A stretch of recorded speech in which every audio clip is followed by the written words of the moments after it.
Vou compartilhar. Só um pouquinho.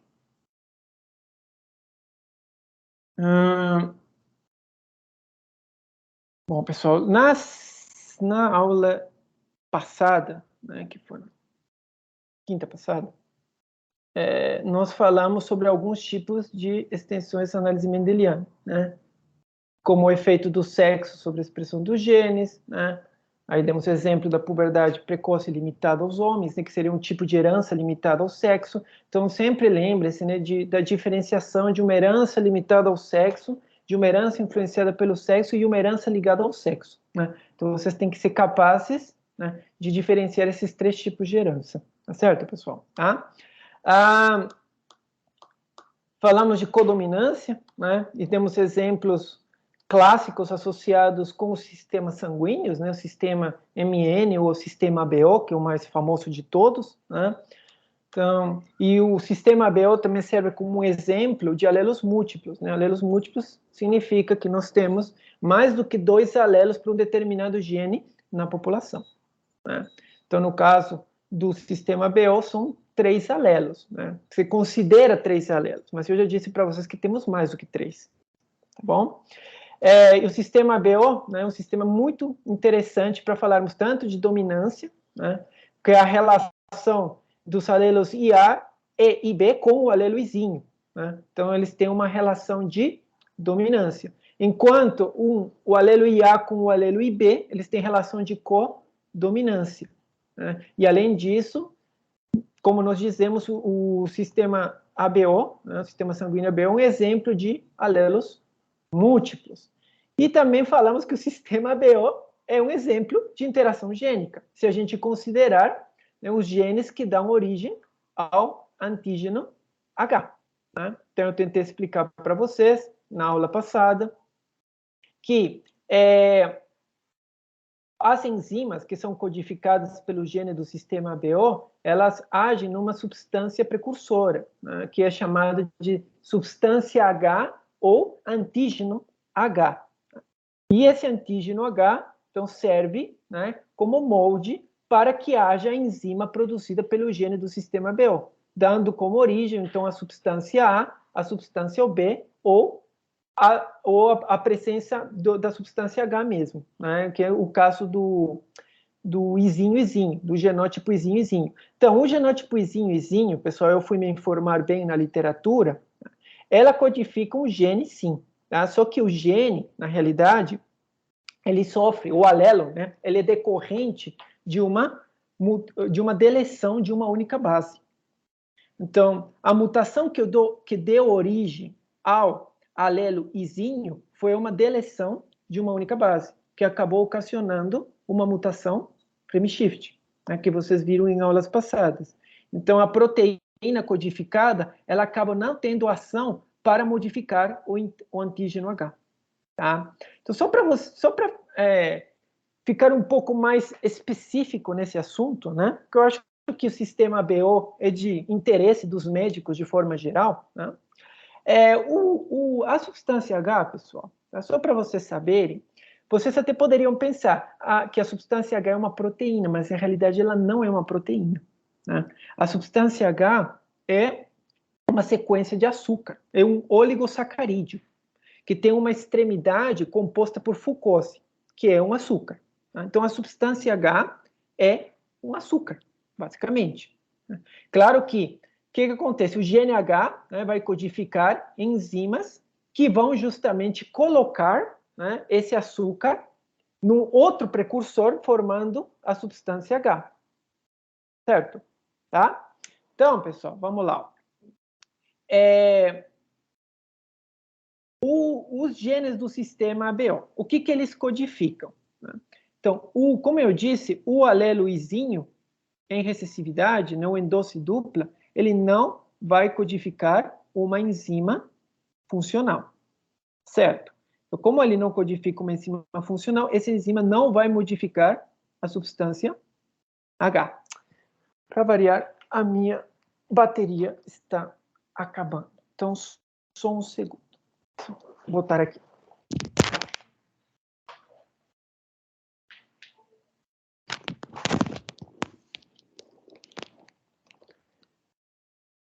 Já os alelos IA, né, I, E e B, eles vão codificar, pessoal, uns tipos de enzimas que são chamadas glicosiltransferases. Então, tanto o IA quanto o IB codificam tipos diferentes de glicosiltransferases, que vão adicionar mais um açúcar ao antígeno H. Então, no caso do IA, ele adiciona o açúcar chamado de, eu anotei aqui porque eu sempre esqueço, N-acetil-galactosamina.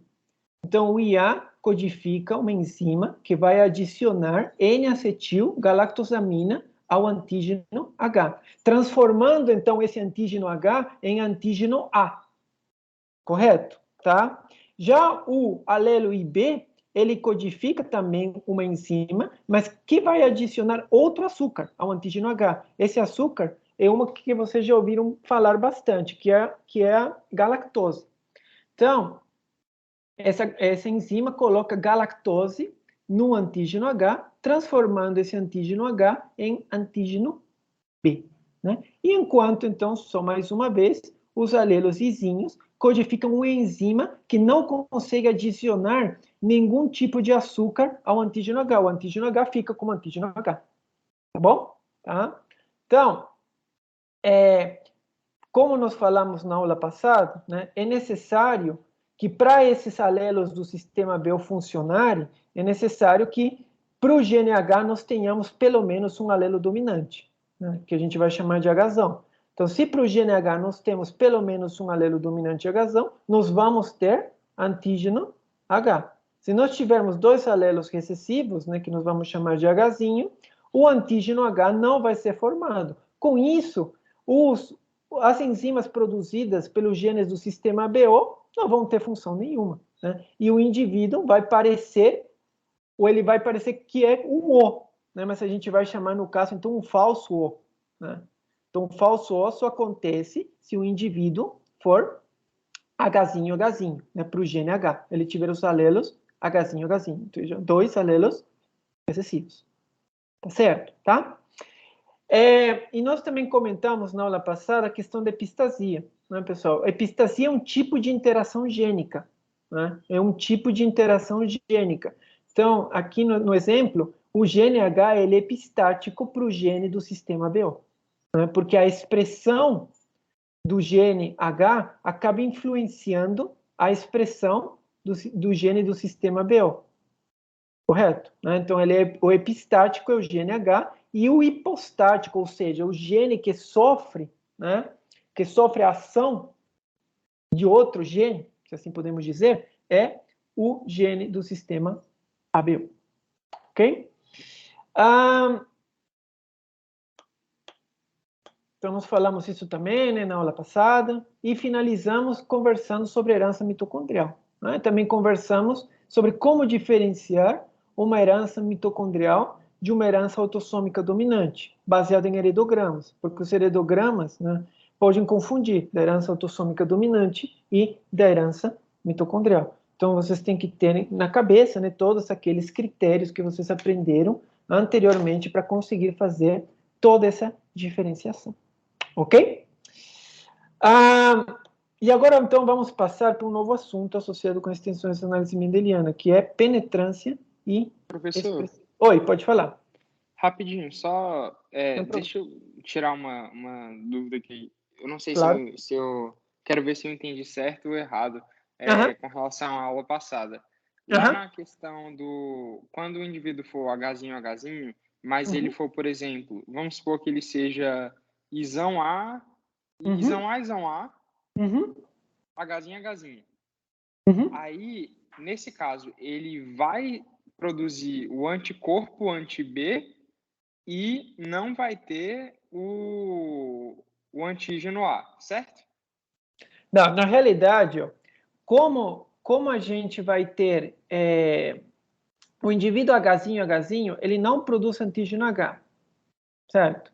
Ele não produz antígeno H. Portanto, no seu exemplo, o indivíduo IA, né, a enzima produzida, ele não vai conseguir modificar o antígeno H, porque não existe antígeno H. Como não existe antígeno H, Não existe antígeno H nesse caso. Então, esse indivíduo vai ter anticorpos anti-H.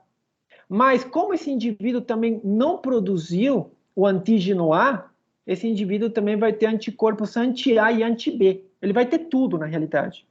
Tá? Então, ele vai ter o anti-H, certo? O anti-H, porque ele não produz o H, né? Então acaba formando o anti-H. Só que ele também vai ter o anti-A. Por incrível que pareça, ele vai ter o anti-A, né? Você poderia pensar, mas se ele é IA. Sim, era para ele produzir o antígeno A, né? Se ele tivesse produzido o antígeno A, aí nesse caso ele não teria o anti-A, ele só teria o anti-B, não é? Tá? Mas como mesmo ele tendo a enzima para produzir o antígeno A, ele não consegue produzir esse antígeno A, porque não existe o antígeno H, então, com o passar do tempo, ele acaba produzindo, sim, anticorpos anti-A. Então, o indivíduo que é Hzinho, ele vai ter todos os anticorpos, né? No caso, anti-H, anti-A e anti-B. Ele produz os três. Entendeu mais ou menos? Entendi, professor. Obrigado. Nada. É porque o certo é, né, pessoal, o indivíduo que é IA, ele produziria o antígeno A. Então, nesse caso, né, ele não teria anticorpos anti-A. Esse é o normal. Então, o indivíduo que tem o antígeno B na membrana das suas hemácias, ele não vai produzir anticorpos anti-B, né? Então, o indivíduo que é A produz anti-B, né? E o indivíduo que é B produz anti-A. Né? E o indivíduo que é O, ele produz anti-A e anti-B. Isso é no cenário ideal. Então, o indivíduo que é O produz anti-A e anti-B. E o indivíduo que é falso O, pessoal, que é esse caso aqui. O indivíduo que é falso O, ele vai produzir anti-A, anti-B e anti-H. Então, vai produzir, né, além do anti-A e anti-B, vai produzir o anti-H também. Né? Porque como ele não produz justamente o antígeno H, né, o contato com esses seres vivos, né, do intestino, como uma de suas colegas comentou na aula passada, vai fazer então que ele acabe produzindo o anti-H também. Ok? Sumiu. Eu esqueci de colocar, na realidade eu esqueci de colocar aqui um heredograma associado com falso O. E como que isso pode confundir, então, os pesquisadores. Eu vou ver se no começo da aula que vem, que vai ser de genética do câncer, eu trago um heredograma associado com um falso O. Tá bom, pessoal? Para vocês verem como que isso confunde, tá? Vou até anotar aqui para eu não esquecer. Do jeito que eu estou ultimamente, heredograma, tio. Falso. Beleza. Então, agora vamos passar para o assunto de penetrância e expressividade. Então, a gente acaba agrupando esses dois assuntos porque ambos são sobre conceitos relacionados à correlação genótipo-fenótipo, tá? Então, nós vamos tratar especificamente da penetrância incompleta e da expressividade variável. A penetrância incompleta e expressividade variável. Primeiro vamos para a parte de expressividade variável, pessoal. Então, expressividade variável é a manifestação de um fenótipo, tá? Que pode diferir em pessoas que possuem o mesmo genótipo. Né? Então, pessoas que têm o mesmo genótipo têm uma variação do fenótipo associado a esse genótipo. Certo? Então, tem o genótipo, vai ter o fenótipo? Sim. Porém, esse fenótipo é variável entre essas pessoas. Né? A gente vai ter uma espécie de gradação do fenótipo. Né? Vamos ter um fenótipo mais leve, um fenótipo moderado e um fenótipo intenso. Mais ou menos poderíamos fazer essa gradação nesses três níveis. Né? A pergunta, quando a gente está falando de expressividade variável, é o quanto é expresso? Né? Ou seja, o quanto esse gene ou o fenótipo associado a esse gene se manifesta. Né? A gente até poderia associar isso com a clínica, né? Os sinais clínicos de uma determinada doença. Né? Vocês, né, como médicos, vocês vão ter, às vezes, dificuldade para diagnosticar algumas doenças, porque pode ser que nem todas as características clínicas associadas a uma doença apareçam no paciente. Pode aparecer uma e outra não, enquanto em outro paciente aparecem todos os sinais clínicos característicos. Então, isso é uma variação do fenótipo, né? Seriam os sinais clínicos dentro de uma doença. Não necessariamente tem que aparecer todos os sinais clínicos para a gente fazer o diagnóstico. Às vezes, aparecendo 1, 2 ou 3, tá? Já seria suficiente para fazer o diagnóstico, mas de qualquer forma, isso acaba confundindo, né? Tá? Então, é uma característica, né, como eu acabei de falar, de doenças autossômicas dominantes, principalmente. Então, a expressividade variável é um fenômeno mais associado a doenças autossômicas dominantes. Tá? E a etiologia, em muitos casos, infelizmente, ainda não é diretamente conhecida. Tá? E essas variações fenotípicas podem ocorrer entre famílias com o mesmo genótipo, tá? Ou entre indivíduos de uma mesma família, que também tem o mesmo genótipo. Tá? Então, é uma variação fenotípica inter e intrafamiliar. Né? Então, aqui como exemplo, a síndrome de Waardenburg, né? Uma síndrome genética já bastante conhecida, que tem várias características clínicas, ou vários sintomas. Né? Por exemplo, poderíamos ter alterações de pigmentação. Né? Então, aqui inclui a heterocromia de íris, né? Então, íris de cores diferentes. Né? E essa heterocromia de íris, pessoal, pode acontecer, né, nas íris de ambos os olhos. Né? Então, nós teríamos um olho com uma íris de uma cor e o outro olho com íris de outra cor. Mas nós também poderíamos ter heterocromia numa mesma íris, de um único olho. Né? Então, um olho com íris com duas cores diferentes. Né? Isso aqui, eu particularmente já observei, né, algumas pessoas que tinham heterocromia, não necessariamente associado à síndrome de Waardenburg, não estou falando isso, porque não é porque a pessoa tem heterocromia de íris, tá certo, pessoal, que ele também tem síndrome de Waardenburg. Né? A gente tem que ver todo o contexto geral para chegar no diagnóstico, né? Mas eu nunca vi, né, ninguém que tenha esse tipo de apresentação, né? Uma íris com duas cores diferentes. Tá? Outro tipo de alteração de pigmentação associado com essa síndrome de Waardenburg é a mecha branca, né? A mecha branca, cabelo. Algumas pessoas que têm essa síndrome têm, outras não têm. E a mesma coisa, alterações da audição, né? Alterações da audição. Algumas dessas pessoas têm uma perda total da audição, são completamente surdas. Outras têm uma alteração moderada da audição, né? Ainda ouvem, mas ouvem mal. E outras não têm nenhuma alteração, certo? Né? Tem uma audição perfeita, ok? Tá? Então, vejam que nem todo mundo, né, que tem a doença, a síndrome de Waardenburg, vai ter exatamente os mesmos sintomas, ou as mesmas características clínicas. Tá? Isso é variável, correto? Mas vai ter, sim, alguma que outra característica. Então, o fenótipo vai ter se manifestando. O fenótipo da síndrome vai se manifestar, mas não vai ser igual para todas as pessoas que têm a mesma doença. Ok? Oi, pode falar. Aquele negócio em heranças sexuais, no caso de mulheres, por causa da expressão do X ser diferente em algumas células. Quando acontece, também entra enquanto expressividade variável ou é um caso à parte? Não, você também poderia ter expressividade variável. Por exemplo, né, a questão da hemofilia. Né? Voltando, então, à questão da hemofilia. Né? Uma mulher que seja heterozigota, em teoria, ela não deveria manifestar a doença. Mas, devido a alguma desproporção, né, na inativação do cromossomo X, poderia ser, sim, que ela manifestasse um grau leve de hemofilia. Né? Por exemplo, diferente de um homem, né? Como ele só tem um X, se ele tem um alelo, ele vai ter um grau, né, máximo, um grau intenso de hemofilia. Também a gente poderia incluir isso, né, em expressividade variável do fenótipo da hemofilia. Certo? Tá?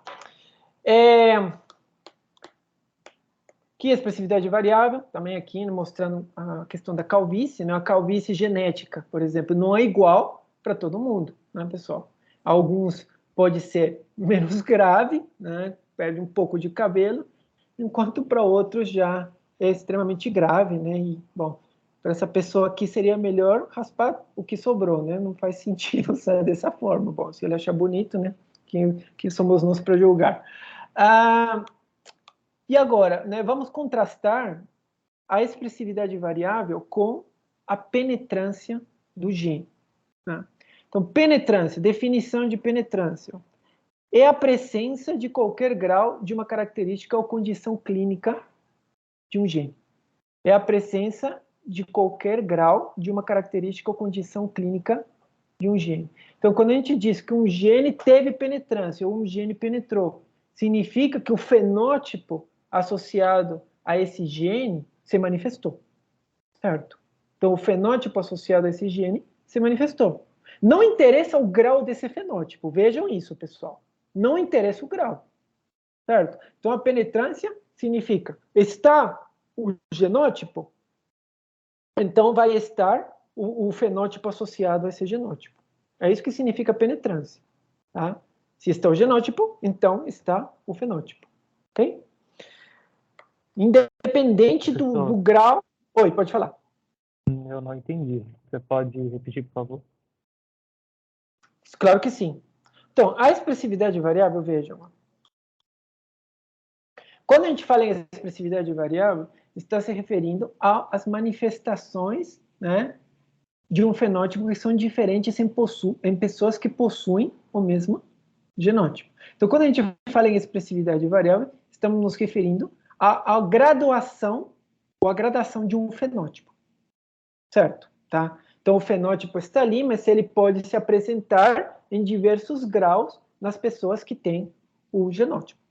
E aqui estamos falando especificamente de um fenótipo que pode variar entre pessoas, tá? Que têm o mesmo genótipo. Ok? Isso é expressividade variável. Já no caso da penetrância, tá? Aqui não interessa qual que é o grau de expressão do gene, que é o que é importante na expressividade variável. Então, na expressividade variável, o importante é o grau de expressão do gene, não é? Tá? Já na penetrância, isso não interessa. Só interessa que o fenótipo associado com o gene apareça, certo? Então, por exemplo, quando a gente fala em penetrância completa, o que significa uma penetrância completa de um gene?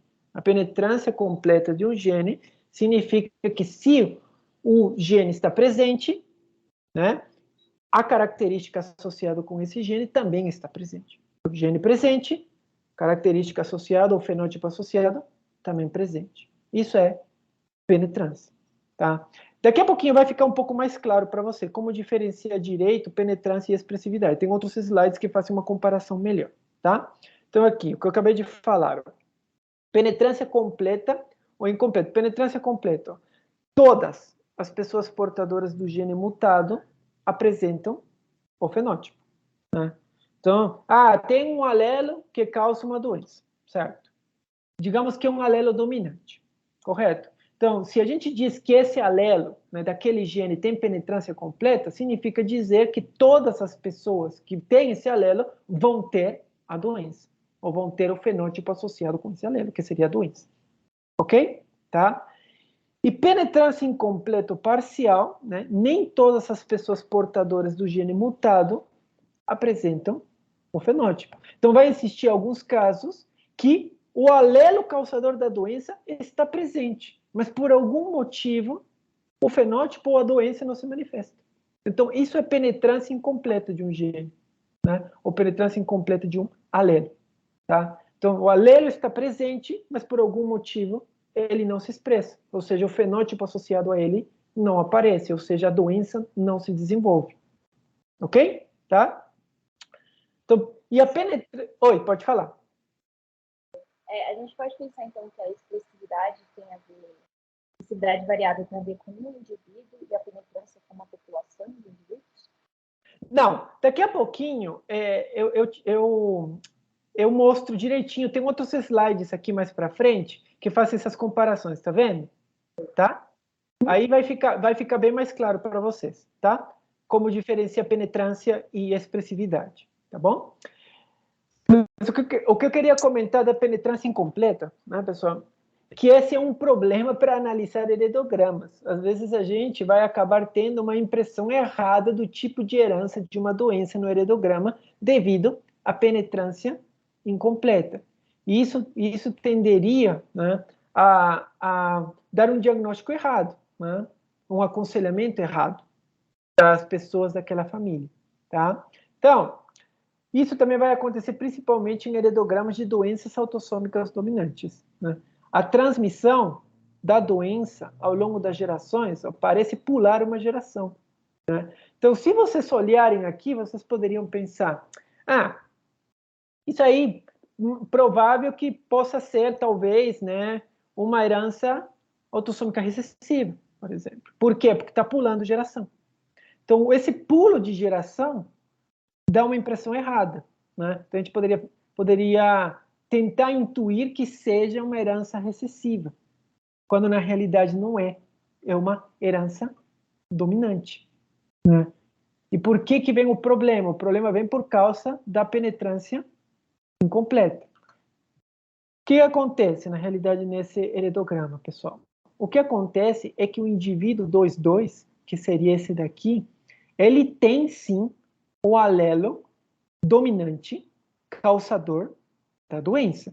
Mas por algum motivo, que na maior parte das vezes não se faz nem ideia direito do que seja esse motivo, esse alelo não se manifestou. Então o indivíduo aqui não teve a doença, né? E, por sua vez, ele passou o alelo, né, mutado para o seu filho. E esse filho, sim, de fato, manifestou a doença, né? Então, isso aqui confunde, né, pessoal? Então, a penetrância incompleta confunde a análise correta dos heredigramas. Bom? Né? Existem, claro, formas de calcular qual que é a penetrância de um alelo. Tá? Eu não sei se no livro do Borges Osório tem isso, mas infelizmente pela falta de tempo eu vou acabar não tratando desse assunto com vocês. Mas tem sim metodologias para tentar fazer cálculos, né? A penetrância desse gene é de 95%. A penetrância desse outro gene é 40%, ou é 30%, e assim sucessivamente. Tá? Então, nós temos várias características que têm penetrância incompleta. Tá? Uma delas, talvez uma das mais famosas, pessoal, não é uma doença em si, tá? É uma condição, que seria a polidactilia. Vocês sabem, a polidactilia é quando tem, né, mais do que 5 dedos nas mãos, ou nos dedos das mãos, né, ou dos pés. Né? Em ambos, pode ser só mais de 5 dedos, né, em cada mão, né, ou só nas mãos, ou só nos pés, ou em ambos. Né? Nós podemos ter mais do que 5 dedos. Tá bom? Então, a polidactilia ela é causada por um alelo dominante. Essa condição de polidactilia é causada por um alelo dominante. Mas já foi verificado que alguns indivíduos que têm esse alelo dominante não manifestam polidactilia.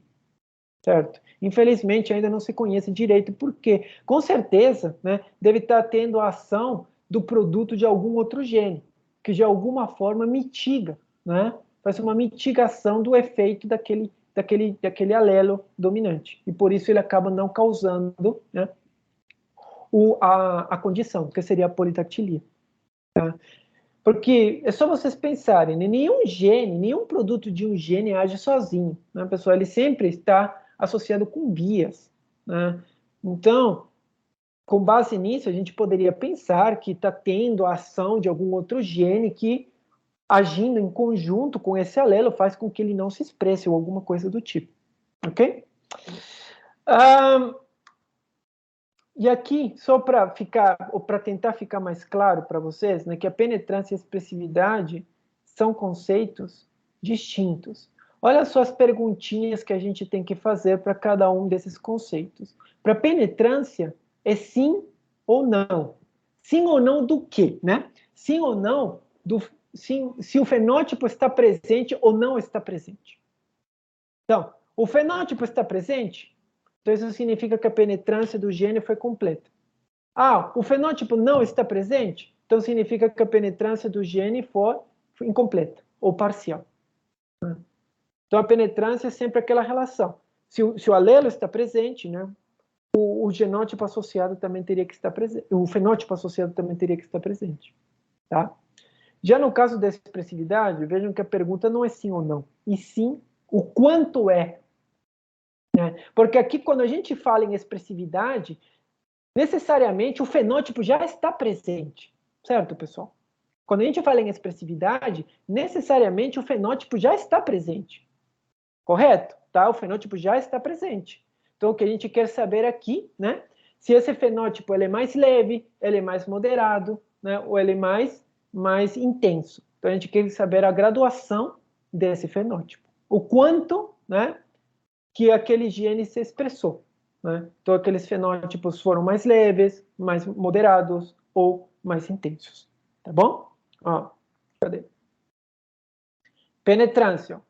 Frequência da expressão de um gene. Então, vamos lá. Frequência da expressão de um gene.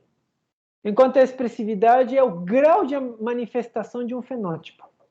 Tá? Então, isso que eu acabei de falar para vocês. Quando a gente se refere à expressividade, necessariamente o fenótipo já está presente. Tá? Já no caso da penetrância, não. O fenótipo pode ou não estar presente. Né? Então, se a penetrância... Professor. Oi, pode falar. Então, a diferença entre a expressividade e a herança quantitativa é que na expressividade a gente está falando de só um gene, e na herança quantitativa a gente pode estar falando de mais de um gene.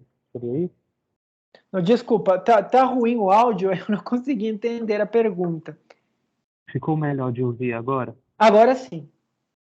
É porque, falando dessa questão de gradação na expressividade, eu me recordei de herança quantitativa. E aí a minha dúvida foi, na expressividade, então, a gente está falando de somente um gene específico lá, justamente do grau de manifestação, enquanto na herança quantitativa a gente pode estar falando de mais de um gene, na verdade. Eu queria saber se essa diferenciação está correta. Sim, geralmente a gente vai falar da expressividade mais para tipos de heranças monogênicas, tá bom? Sim, porque como você bem pontuou, quando vocês forem ver herança complexa, né, nós também temos gradação do fenótipo, né? Então, dependendo da ação de vários genes e o ambiente, né? Mas quando a gente fala mais em expressividade variável, nós estamos nos referindo mais a tipos de herança monogênico, né? São fenótipos mais causados por um gene, tá bom? Mas é isso mesmo. Tá certo. Obrigado. Nada. Então, pessoal, penetrância, frequência de expressão de um gene, expressividade, grau de manifestação de um fenótipo. Na penetrância, em algumas doenças, nem todos os indivíduos que possuem a mutação recebem a doença. Então, nesse caso, nós temos penetrância incompleta do gene. Né? Ou penetrância incompleta do alelo causador do gene, da doença. Enquanto na expressividade, o grau difere em pessoas que apresentam o mesmo genótipo.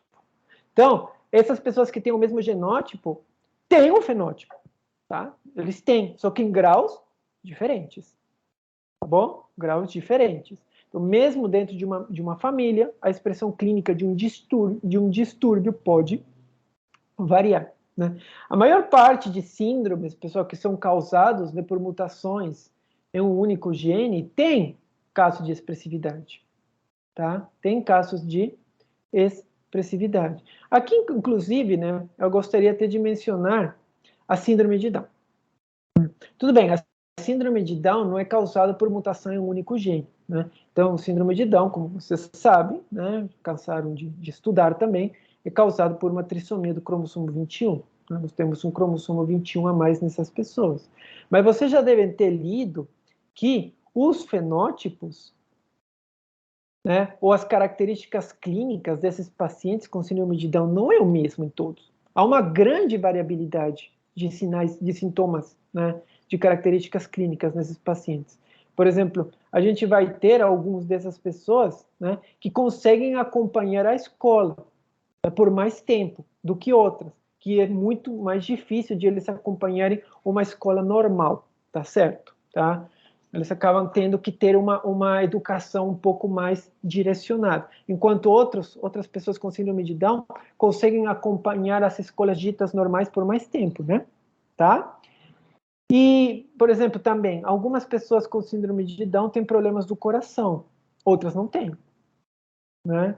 Então, os sinais clínicos são bem diferentes entre eles. Isso também é um tipo de expressividade variável associado a uma síndrome, que é a síndrome de Down. Tá? Uma explicação, pessoal, que poderia ser, né, por que teria essa variação de fenótipos entre pessoas da síndrome de Down? Quem gostaria de tentar dar uma explicação? Por quê? Vocês acham? Eu acho que com o que vocês aprenderam até agora, daria para vocês tentarem intuir uma resposta. Porque diferentes... Pode falar, Rafael. Vai, Raíssa. Eu acho que é porque tem diferentes tipos de cariótipos, enfim, que representam a síndrome de Down. Então, eu acho que uma pessoa que tem trissomia do 21 não vai ter a mesma expressão da síndrome quanto uma pessoa que tem síndrome de Down por mosaicismo de trissomia com cariótipo normal. E tem, enfim, pelo menos eu acho. É isso mesmo, exatamente. Uma forma de explicar isso seria justamente o mosaicismo, os graus de mosaicismo. Então, quanto maior for o número de células, né, no corpo daquela pessoa que de fato tem a trissomia do 21, a gente esperaria ver mais sinais clínicos nela.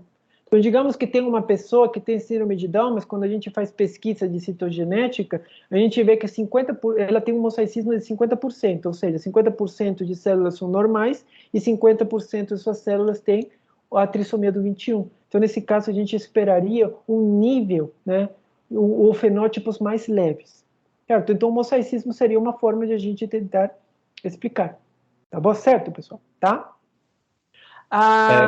Pode falar. Pode falar. O autismo, ele entra nesse meio aqui? O autismo, também a gente poderia falar de expressividade variável, sim. Né? Porque a gente não tem o espectro, né? O espectro do autismo, sim, ele entra. Ele entra como um exemplo de expressividade variável, com certeza. Né? Nem todas as pessoas que têm autismo têm exatamente os mesmos sintomas, né? Os sinais clínicos. Né? É só vocês pesquisarem na literatura. Né? Nós temos diversos graus, né? Tanto que temos o espectro, né, do autismo. Tá? Inclusive, eu estava assistindo, né, um seriado na Netflix, que acho que chama Amor no Espectro, não sei se algum de vocês já assistiu, que justamente acompanha várias pessoas que têm autismo, né, para ver se elas conseguem ter algum relacionamento amoroso com outras pessoas. E aí a gente acaba percebendo, né, as dificuldades, né, as diversas dificuldades que cada uma dessas pessoas tem, né, mas algumas têm mais dificuldades que outras. Tá? Então, e penetrância, exemplo, né? Professor? Oi, pode falar. Eu queria saber se tem uma diferença por conta dos alelos também no grau, por exemplo, da síndrome de Down. Porque, assim, a pessoa pode ter trissomia do cromossomo 21, mas o cromossomo de uma pessoa vai ser diferente da outra, né? Por conta dos alelos. E isso eu queria saber se isso tem alguma influência. Não, na realidade, o que causa diretamente a síndrome de Down é ter o cromossomo a mais, né? Esse é o problema. É o cromossomo a mais como um todo.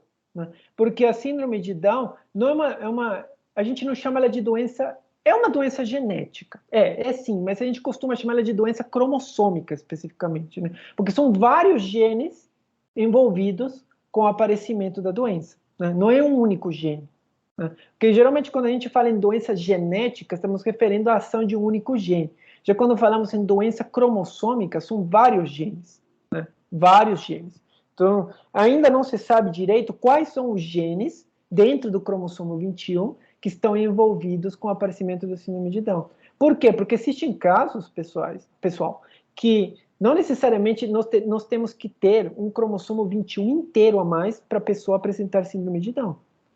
Não necessariamente tem que ser o cromossomo 21 inteiro. Às vezes, algum pedaço dele já seria suficiente para a pessoa apresentar a síndrome de Down. Tá? Acredita-se que seja mais de 50 genes dentro do cromossomo 21, cuja expressão exacerbada, né, leva, então, ao aparecimento da síndrome de Down. Tá? Mas, claro, Vitor, se a gente for pensar, né, também vai depender dos alelos. Né? Vai que algum alelo ali presente no cromossomo 21 está inativo, né? Isso também poderia, de alguma forma, mitigar o efeito, né? Os fenótipos que apareceriam. Poderia ser também, né? Mas poderia, não descartaria essa possibilidade, não. Tá bom?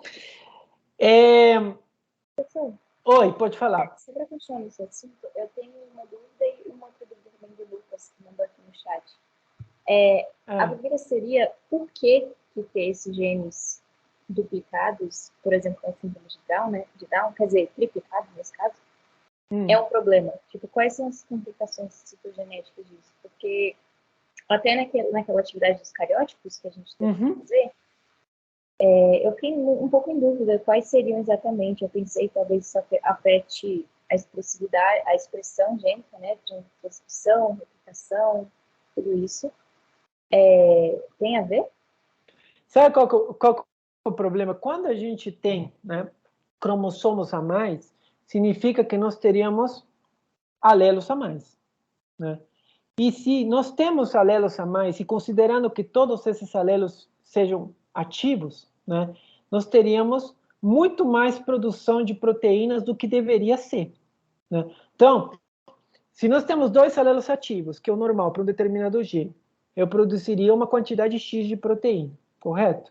Se eu adiciono mais um cromossomo, que vai ter mais um alelo ativo, tá? Como vai ter mais um alelo, então a célula vai acabar produzindo mais proteína do que deveria.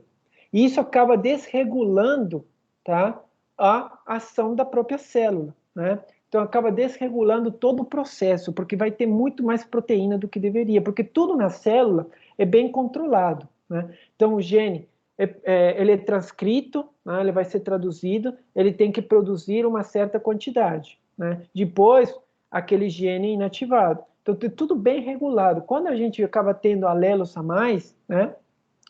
Ou alelos a menos, todos esses processos acabam sendo completamente desregulados. Né? Então, se perde o controle de muita coisa. Tá? Só que a perda, né, é muito pior do que o ganho. Então, se a gente for comparar, perder um alelo ativo é muito pior do que ganhar um alelo ativo. Né? Tanto que vocês vejam que em humanos, né, qual que é a única monossomia que é compatível com a vida? A única monossomia que é compatível com a vida é do X, né? Essa é a única monossomia que é compatível com a vida. Enquanto, né, em relação às trissomias, nós temos, né, 3 trissomias que seriam compatíveis com a vida, né?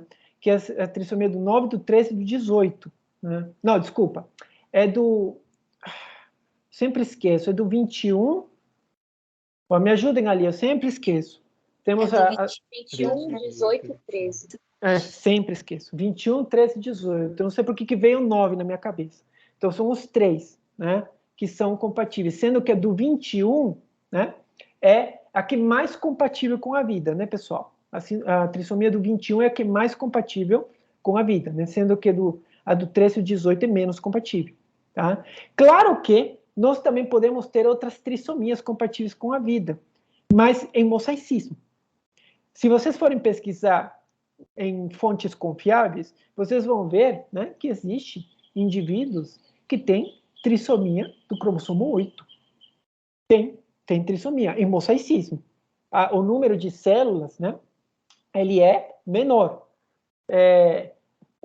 comparado com as células normais. Então, o número de células, a porcentagem de células que tem, né, a trissomia do 8 é baixa em relação ao número de células que tem o cariótipo normal. É isso que permite que esses indivíduos sobrevivam.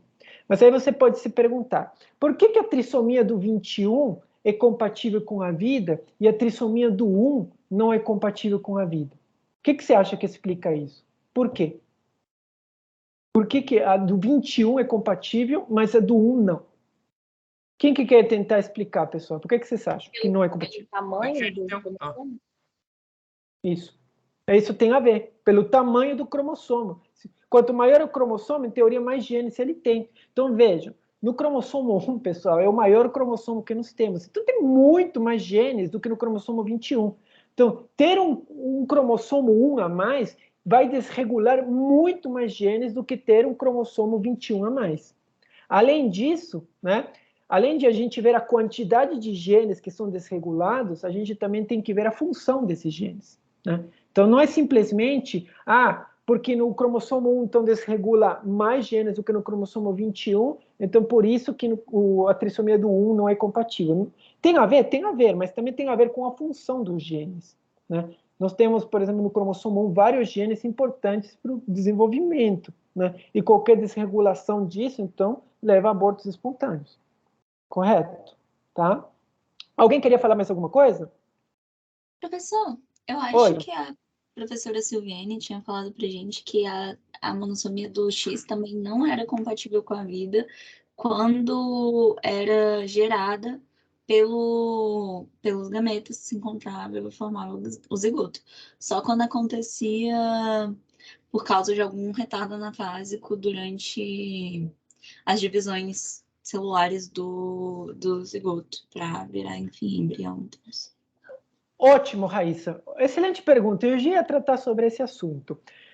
O que a Raíssa falou é muito interessante, pessoal, por causa do seguinte, tá? Atualmente, acredita-se que não tem nenhuma aneuploidia, tá? Que seja 100%, certo? Isso não está provado 100%, mas acredita-se que não exista nenhuma aneuploidia que seja 100%. O que eu quero dizer com isso? Né? Quando a gente avalia um paciente que tem síndrome de Down, tá? Que o paciente tem síndrome de Down, nós vamos fazer um cariótipo e a gente não encontra nenhuma célula com cariótipo normal, né? Então a gente consideraria que todas as células daquele indivíduo têm a trissomia do 21, tá? Mas tem muitos pesquisadores que acham que se de fato, né, durante a formação do zigoto, o zigoto mesmo, ele tinha trissomia do 21, ele não iria para frente, certo? Ele não iria para frente. É a mesma coisa da monossomia, né, do X. Se o zigoto, durante sua formação, o zigoto já começar com um X a menos, ele não iria para frente. Então, sempre se acredita, né, que essa aneuploidia ocorre durante as primeiras divisões do zigoto. Ok? Tá? Então, acredita-se que durante a formação do zigoto, ele tinha a quantidade certa de cromossomos. E logo depois, né, durante alguma divisão mitótica, né, é que se formam essas células com aneuploidia. Mas aí vocês podem se perguntar, tá, professor, mas se tem essas células normais, por que acontece que quando a gente faz os cariótipos não consegue encontrar? Né? Então, essa é a pergunta de 1 milhão. É isso que os cientistas estão tentando responder. Né? Então, talvez aquelas células normais, né, que tinham o cariótipo normal, morrem por algum motivo. São selecionadas negativamente. Isso acabam sobrevivendo às células que têm a aneuploidia. Pode ser uma explicação. Mas aí, por que as outras células morrem e só sobrevivem mais às células que têm as aneuploidias? Não se sabe direito por quê. Tá? Mas é o que a professora Silviane mesmo falou, Raíssa. Né? Então, sempre acredita-se que, de alguma forma, todas as aneuploidias sejam hemoceicismo, por mais que a gente não consiga detectar as células no cariótipo normal quando for analisar. Então, digamos que eu analisei um paciente com síndrome de Down e não analisei 1000 metáfases. Nenhuma delas tinha o cariótipo normal. Todas essas 1000 tinham 3 cromossomos 21. Mesmo assim, ainda acredita-se que tem uma porcentagem mínima de células normais. Tá? Então, só que isso não é provado ainda, tá, pessoal? Não é provado, ok? Mas faz sentido, né, o que eu estou explicando com o que a professora Silviane falou, tá bom? Que mais, pessoal? Lucas, alguém pode perguntar se o silenciamento de genes por epigenética tem algo a ver. Tem algo a ver com o quê? Já me perdi, Lucas. Lucas... Oi. Eu acredito que ele está sem áudio, mas no momento que ele mandou a pergunta, a gente estava falando da síndrome de Down, da variação da expressividade de tipo, dos sintomas? O silenciamento epigenético, pessoal, a gente vai ver daqui a pouquinho, eu já respondo sobre isso, tá? Então, a gente vai ver defeitos nas metilações de genes associados com doenças humanas. Eu já explico já. Professor, é possível assistir mosaicismo? Claro que sim, Eduardo, tá? Claro que sim. Existem mulheres com 5 cromossomos X. Inclusive, existem mulheres que têm... a gente estava em outra disciplina, né, discutindo mulheres que tinham cariótipos com 3 cromossomos X e 4 cromossomos X. O cariótipo. Então, foi feito o cariótipo numa mulher e encontrou-se um grupo de células com 3 cromossomos X e outro grupo de células com 4 cromossomos X. Né? E é até difícil de explicar, né? Como que surgiu, como que uma mulher, né, acabou ficando com esse cariótipo. Não foi encontrado nenhuma célula com 2 cromossomos X. Só 3 cromossomos X ou 4 cromossomos X. Os autores até tentaram discutir esses resultados, né, para tentar explicar como foi possível, né, a mulher ter acabado com esse tipo de cariótipos nas suas células. Tá? Estava me referindo à variação da expressão da síndrome de Down. Para mim, isso poderia ser uma explicação para essa variação. Se a gente for conjeturar, poderia também, Lucas. Poderia. Né? Algum gene que fica inativo, fica metilado por alguma razão, um padrão de metilação? Sim, poderia. Tá? Não tem como excluir. É porque não tem uma explicação pontual para tudo. Né? Então, com o que vocês vão aprendendo, né, vocês podem tentar juntar vários conceitos, né, para tentar explicar uma determinada questão. Certo, pessoal? Tá? Então, para muita coisa ainda está se pesquisando, né? Tá? Não existe uma resposta fechada, mas o que você propõe poderia, sim, poderia. Vamos continuar então, pessoal. Sobre esse negócio dos 4 cromossomos na mulher, chegaram a alguma conclusão?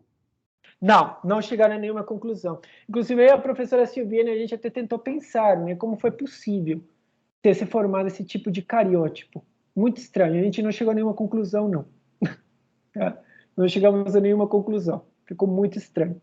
Se vocês tiverem curiosidade, acho que eu vou até liberar um artigo desses para vocês darem uma lida, né, no Moodle, para quem quiser dar uma olhada. Tá? Cadê? Não. 3... Então, vamos lá. Então, nós falamos de penetrância e expressividade, né, agora. E agora passamos para a pleiotropia. A pleiotropia, vocês já viram no ensino médio, né? Um único gene pode causar múltiplos efeitos. Né? É diferente do Mendel, né, pessoal? No caso do Mendel, a gente tinha que um gene estava associado com uma característica, né? Uma característica específica. Já no caso da pleiotropia, então, nós temos um gene associado com várias características, né? Um gene associado com várias características, tá?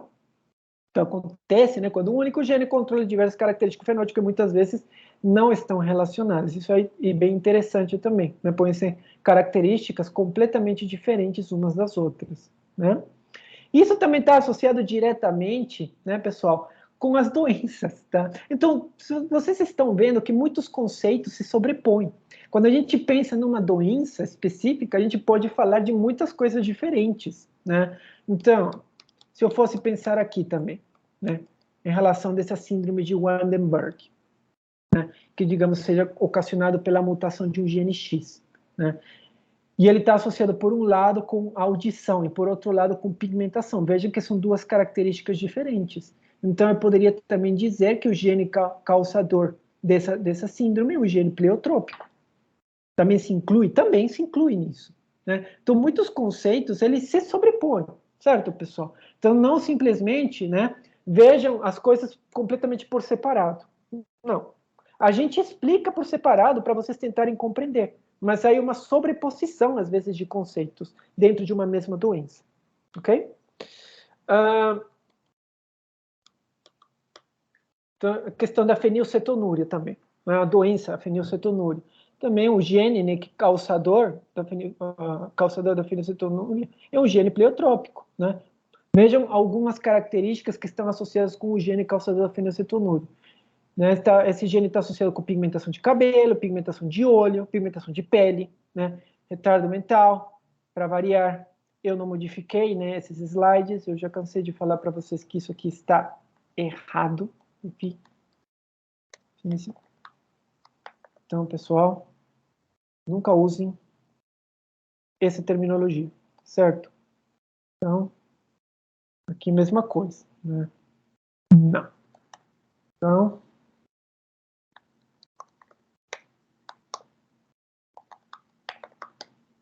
que vem do inglês, né? Que no inglês costuma usar muito intellectual disability, né? Então, traduzindo seria deficiência intelectual, tá, pessoal? Pelo amor de Deus, vocês como médicos, não me utilizem esse termo para não propagar esse termo, né? Porque esse termo já não é mais aceito, tá? Então, a questão da pleiotropia, então, o gene, vários efeitos, né? Então, o único gene pode estar associado com a visão, com o sistema muscular, com o sistema hematopoético, com dismorfologias, com deficiência mental, com anormalidades esqueléticas, etc, etc. Né? E aqui o exemplo da fenilcetonúria mesmo, né? Associado com várias características que parecem não ter muita relação uma com a outra. Né? Por exemplo, deficiência intelectual com pigmentação de olhos, certo? Tá? Então, sempre quando temos um gene associado com várias características, falamos em gene pleiotrópico, não é um caso de pleiotropia, tá? E lembrando, então, né, acho que vocês já viram em aula passada, né, que o gene causador da fenilcetonúria é um gene, né, responsável pela o gene é responsável através da enzima que ele produz, né, pela metabolização da fenilalanina, né? Então, acontece uma mutação, nós temos alelos mutados que codificam uma proteína ou uma enzima não funcional, portanto, a fenilalanina ela vai se acumulando, né, e acaba sendo tóxica para as células, né? Então, o tratamento para a fenilcetonúria é simplesmente controlar a dieta, né, e essas pessoas podem viver normalmente. Pessoal, agora que eu lembrei, recomendação também, né, de série para quem tem Netflix, né? E vocês médicos, acho que seria bem legal de vocês verem. Há uma série nova no Netflix que chama Diagnóstico, tá? Se vocês quiserem ver, né? Então trata de casos reais, né? De pessoas que ficaram por muito tempo sem um diagnóstico, né? Vivendo nessa incerteza. Até que finalmente eles acabam descobrindo o diagnóstico de várias pessoas ao redor do mundo. É bem legal de ver, né? E tem bastante genética também, né, ali nesse seriado. São capítulos curtos, acho que de uns 49 minutos cada episódio, tá? Não sei quantos tem, mas não são muitos, acho que é só uma temporada, então acho que para vocês médicos seria legal de assistir, tá bom? E agora passando para a heterogeneidade genética, né? Então, o que se refere a heterogeneidade genética? Se refere ao fato de diferentes genótipos poderem ocasionar fenótipos idênticos ou similares. Então, isso é heterogeneidade genética, pessoal. Nós temos, né, fenótipos idênticos sendo causados por genótipos diferentes. Vejam que agora a gente está falando de outra coisa, né? Então, fenótipos idênticos sendo causados por genótipos diferentes. E a heterogeneidade genética pode ser dividida em duas: heterogeneidade genética alélica ou heterogeneidade genética não alélica ou de locus. Certo? Tá? Então, primeiro, definindo a heterogeneidade genética alélica. Como o próprio nome fala, né, está se referindo a alelos diferentes de um mesmo locus, que causam um fenótipo similar ou idêntico. Então, são alelos diferentes de um mesmo locus, de um mesmo gene, né, que vai causar um fenótipo similar, né? Então, isso é muito simples de se entender, né, pessoal? E isso aqui tem a ver também com aquela heterozigose composta, né, que a professora Silviane falou. Então, muitas doenças são o quê? São causadas pela inativação de um gene. Então, esse gene, né, esse gene vai ter alelos que não codificam proteína funcional. Mas nós podemos ter diferentes alelos que não codificam proteína funcional. Diferentes mutações podem levar à formação de alelos que não codificam proteína funcional. Tá bom? né? Não vai ser sempre o mesmo tipo de mutação que vai estar envolvido com o desenvolvimento da doença, ok? E a heterogeneidade de locus, então vão ser alelos de genes diferentes. Então aqui a gente vai estar falando, né, de alelos em genes diferentes. E obviamente que esses alelos são criados, né, por mutações diferentes, né? Então mutações em diferentes loci.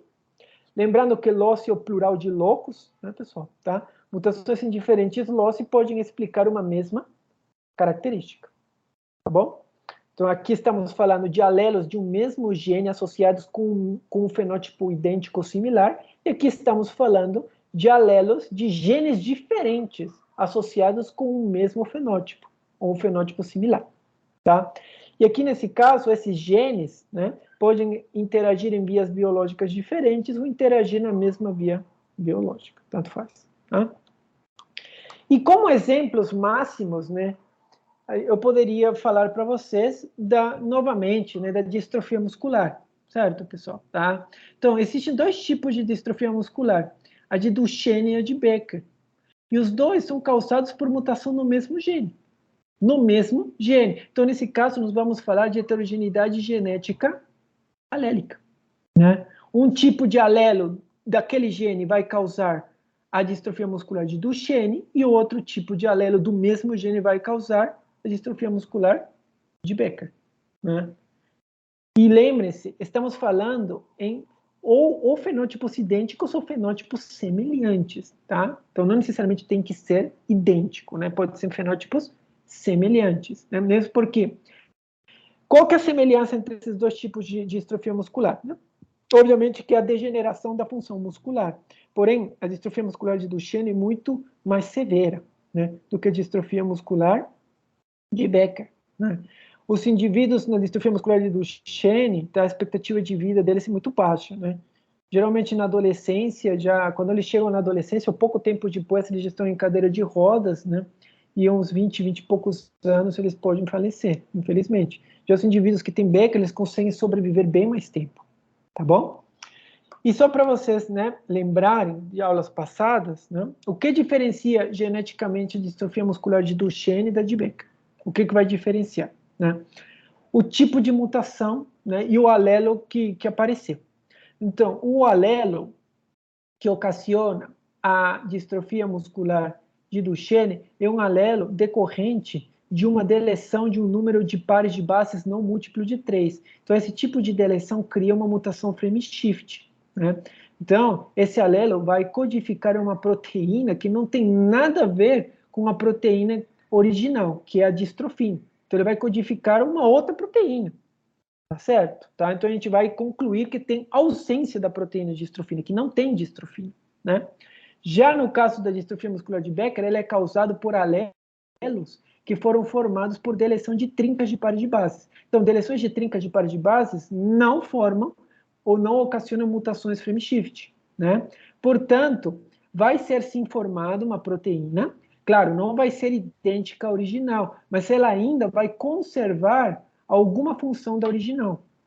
Certo? Então, vocês vejam a diferença, né? Esse alelo causador da Duchenne não codifica a proteína funcional, certo? É como se não existisse distrofina. Enquanto o alelo que causa, ou os alelos que causam a distrofia muscular de Becker, codificam proteína parcialmente funcional. E isso explica, então, por que, né, a distrofia muscular de Duchenne é muito mais severa que a distrofia muscular de Becker. Esses indivíduos aqui conseguem sobreviver mais tempo, porque a degeneração do tecido muscular é muito mais lenta, né? Porque a proteína, ela ainda tem função, a proteína de distrofina. Já que, no caso da distrofia muscular do Duchenne, a degeneração é mais grave. Por quê? Porque não tem mais proteína de distrofina. Beleza, pessoal? Tá? Professor? Oi. Eu não entendi muito bem como que genótipos que atuam em diferentes vias biológicas vão produzir o mesmo fenótipo, ou então um fenótipo semelhante.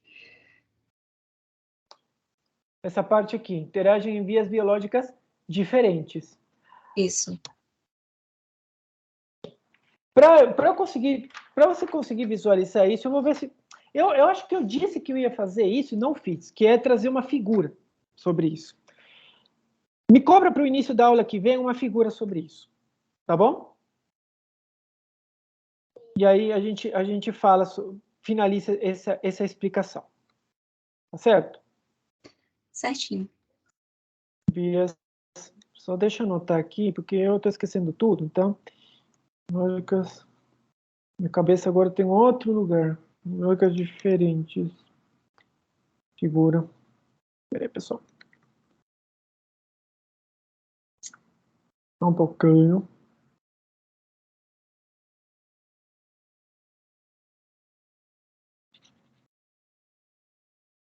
Tá. Então, isso aí seria um exemplo. Então, a distrofia muscular de Becker, de Duchenne, seria um exemplo de heterogeneidade genética alélica. Né, pessoal? São alelos diferentes no mesmo gene que ocasionam fenótipo similar ou idêntico. Tá? Agora vamos dar um exemplo de heterogeneidade genética não alélica ou heterogeneidade genética de locus. Né? Então, aqui vão ser alelos de genes diferentes, né, que vão causar um fenótipo similar ou idêntico. Tá? Aqui, como exemplo, podemos dar genes que causam surdez congênita. Tá? Então, congênito, né, significa porque a pessoa nasce com isso, né, pessoal? Vocês sabem disso, né? Então, uma malformação congênita, o que significa isso? Significa que a pessoa nasceu com aquele problema. Né? Então, é alguma condição que vem desde o nascimento. Tá? Isso que significa ser congênito, né? Então, se a gente observar aqui, pessoal, por exemplo, aqui está mostrando, né, em amarelo, todos os indivíduos que têm surdez congênita, ou que tiveram surdez congênita nessa família. Né? Então, para explicar isso, né, nós colocamos 2 genes. Então, vamos ter 2 genes que estão associados com a surdez. Então, desse lado, pessoal, desse lado, né, para esse pedaço, para essa família aqui, ó, a surdez é explicado por alelo do gene A. Tá? Por alelo do gene A. E esse outro lado aqui, ó, a surdez é explicado por alelo do gene B. O que eu quero dizer com isso? Né? Que nós vamos ter 2 genes hipotéticos aqui. Né? Vamos chamar de A e B. Tá? São genes diferentes. Cada um desses genes tem um alelo dominante e um recessivo. Tá? Se nós tivermos dois alelos recessivos para o gene A, surdez. E se nós tivermos dois alelos, né, recessivos para o gene B, surdez também. Então, para esse lado da família, para esse lado aqui, o que explica a surdez é a presença, né, de 2 alelos recessivos para o gene A. Então, esse aqui é surdez, porque tem 2 alelos recessivos A. Esse aqui também, esse aqui também, esse aqui também, todos esses aqui. E para esse outro lado aqui, pessoal, vejam, né? A surdez se deve à presença de alelos recessivos para o gene B, não mais para o A. Tá bom? Então, aqui só para vocês verem que um mesmo fenótipo pode ser ocasionado por mutações diferentes, né? Em genes diferentes. Tá? Então, a presença de alelos diferentes em genes diferentes podem ocasionar um fenótipo similar ou idêntico. Tá bom? Professor, oi. Como que chegaram nisso? Como que sabem que são alelos diferentes? Porque já se conhece né? Já se conhece vários genes que causam surdez congênita. E aqui também é fácil de ver, ó. Porque, digamos que essa família aqui, ó, né, seria tudo isso daqui, não é? Ó, esse daqui, né? Família direta, não é? Uhum. Certo. E esse aqui seria outra família, né? Isso. Isso aqui seria outra família. Aqui, nesse caso, quando se casa esse homem e essa mulher, é que estaríamos juntando 2 famílias diferentes, né? Certo? Né? Então, para essa família aqui, foi identificado, então, que a surdez era devido a alterações no gene A, e para essa outra família, a alterações do gene B. Seria bem difícil, né? 2 famílias que, em teoria, não tinham nada a ver, né? Terem surdez devido à mesma condição genética, né? Seria difícil, não impossível, é claro. Mas, claro, foram feitos estudos genéticos para chegar a essa conclusão, tá bom? Mas se a gente for pensar, né, seria muito azar, né? Imagina, os indivíduos dessa família que já têm surdez devido à alteração do gene A, casar com outros indivíduos dessa outra família que também tem surdez devido alterações do gene A, tá? Não impossível, mas improvável. Bom? Tá bom. Eu tinha achado que eles tinham colocado isso baseado no estudo do heredograma. Aí eu fiquei, nossa... Não é baseado no estudo do heredograma, não.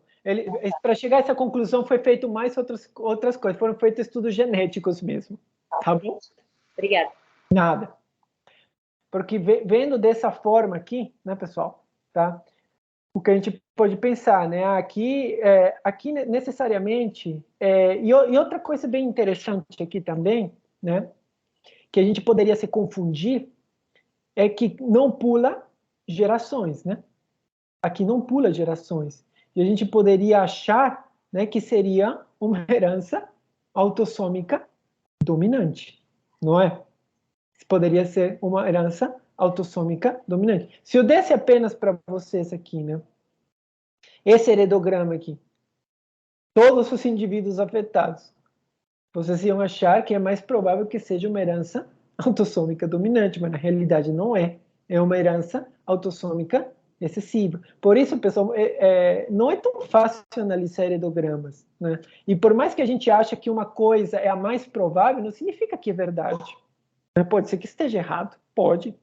Tá? A gente tem que sempre tentar pegar, né, a máxima quantidade de pessoas que a gente puder no heredograma, né, e sempre tentar convalidar com a clínica do paciente, né, com informações clínicas, tá? Para tentar chegar ao diagnóstico mais correto possível, né? E aqui, heterogeneidade genética não alérica, conjunto de doenças hereditárias, né, que causam a degeneração da retina, região do fundo do olho humano responsável pela captura de imagens. Por que eu estou falando disso? Isso aqui é retinite pigmentosa, tá, pessoal? Então, a retinite pigmentosa é um conjunto de doenças hereditárias que causam a degeneração da retina, tá? É a região do fundo do olho humano, vocês já sabem disso, né? Responsável pela captura de imagens, né? A principal causa de cegueira é algum problema de degeneração de retina, né? E vejam só que interessante, pessoal. Retinite pigmentosa já foi associado, né, com alterações em 3 locos diferentes, pelo menos. E cada locus teria um tipo de herança diferente. Então, os genes de um locus, né, teriam, né, herança autossômica dominante, de outro, herança autossômica recessiva, e outro ainda, herança ligada ao X.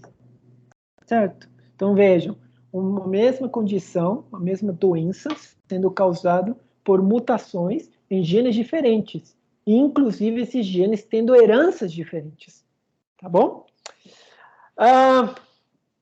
Agora, vamos passar para mutações letais. Isso também acaba prejudicando a análise de heredogramas, né, ou a análise genéticos. Tá? Então, aqui eu queria mostrar, né, claro, isso aqui não tem a ver com vocês, médicos, no futuro, que vão tratar de humanos, mas só para simplificar, né? Então, nós temos um tipo de gato, que é o gato Manx, que a gente chama, tá? E dá para vocês saberem, né, por que ele é tão diferente, né? Só olhando, que é a falta de um rabo, né? Uma cauda, tá? Então, ele não tem cauda, esses gatos, tá?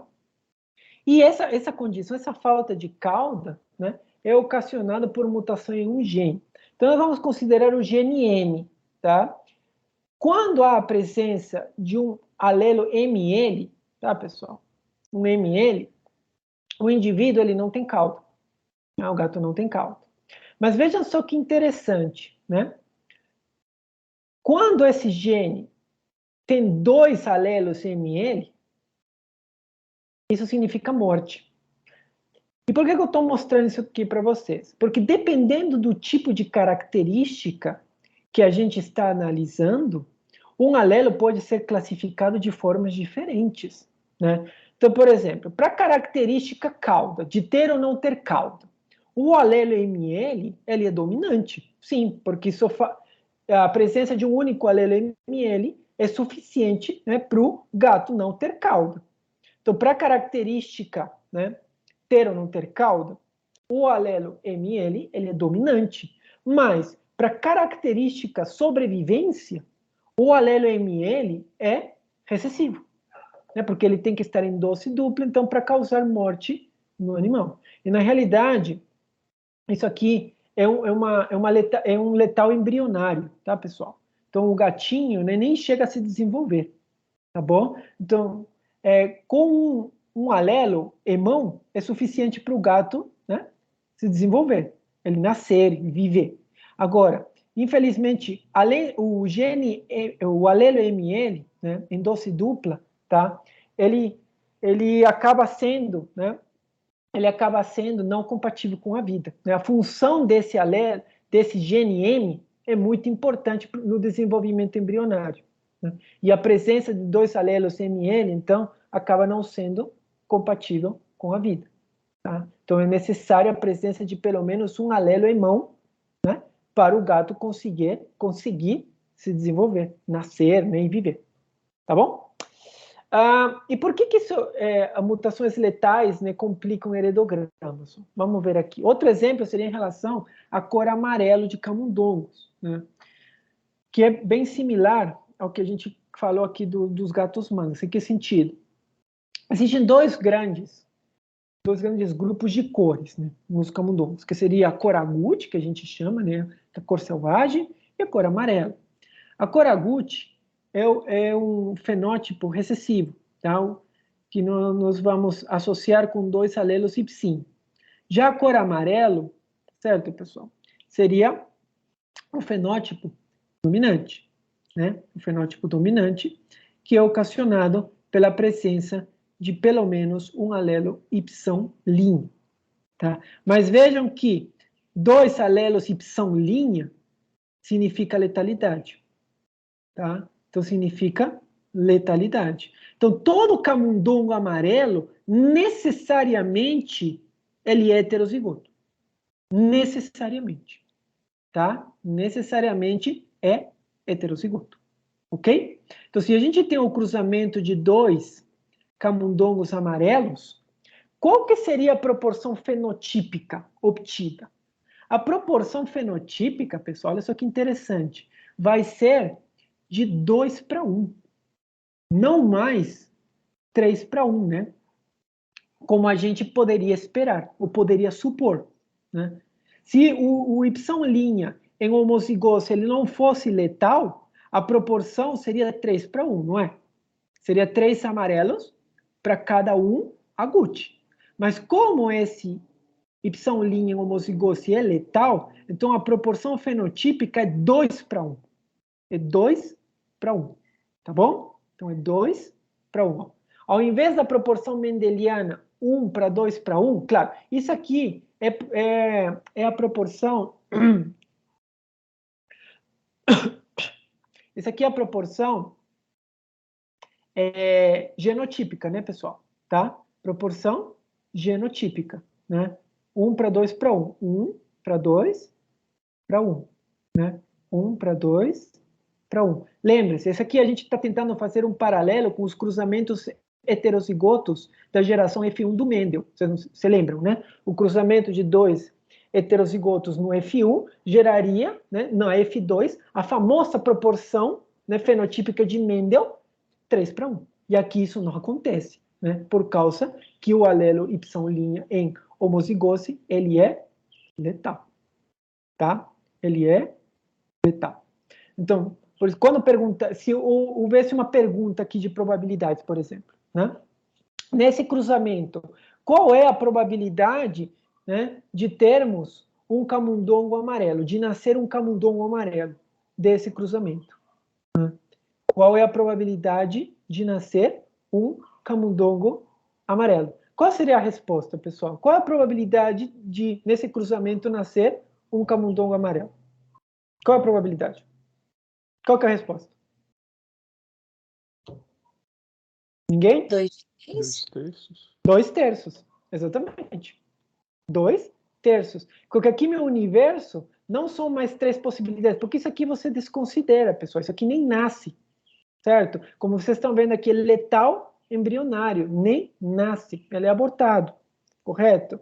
Então, por isso que a probabilidade de nascer um camundongo amarelo, né, ou de termos um camundongo amarelo desse cruzamento é de 2, né? Lembre-se, né, para calcular probabilidades. São os eventos desejáveis sob o total de eventos, né? Então, eventos desejáveis 2 Total de eventos, 3. Então, 2 sobre 3, 2 terços. Tá? Por isso que tem que ter muito cuidado quando vocês fazem exercícios, quando temos mutações letais envolvidas com os alelos de estudo. Bom? E o alelo Y', então, ele vai ser dominante, né, quanto ao seu efeito na cor, e recessivo quanto ao caráter sobrevivência. Né? Então, recessivo letal. Tá? Né? Parecido, então, com o que a gente falou do alelo ML, né? Aqui. Ele é dominante para um tipo de característica e é recessivo para outro tipo de característica. E um exemplo real, pessoal. Um exemplo real para vocês médicos, né, em humanos. A condroplasia. Tá? Então, a condroplasia, né, a principal causa de nanismo. Né? Vocês já aprenderam a condroplasia anteriormente, porque a condroplasia é um tipo de herança autossômica dominante. Tá? Saibam também que a condroplasia é um exemplo, pessoal, de penetrância incompleta. Tá? Um exemplo de penetrância incompleta. A penetrância para o gene da condroplasia foi calculada em 95%. Tá bom? Em 95%, mais ou menos. Isso quer dizer o quê?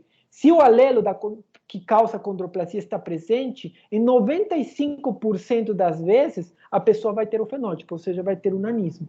E em 5% das vezes, ela vai ser normal, não vai ter o nanismo. Tá? Então, a condroplasia é um exemplo de herança autossômica dominante, a condroplasia é um exemplo de penetrância incompleta, e a condroplasia também é um exemplo de mutação letal. Por quê? Porque o alelo dominante, né, que causa a acondroplasia, em homozigose, ele é letal. Certo? Então, todo indivíduo que tem acondroplasia, necessariamente, ele é heterozigoto. Necessariamente, pessoal. Tá? Então, nesse cruzamento, né, de duas pessoas que têm acondroplasia, o que é esperado? O fenótipo, né, ele vai desviar daquela proporção clássica de 3:1 para 2:1, né? Dois indivíduos com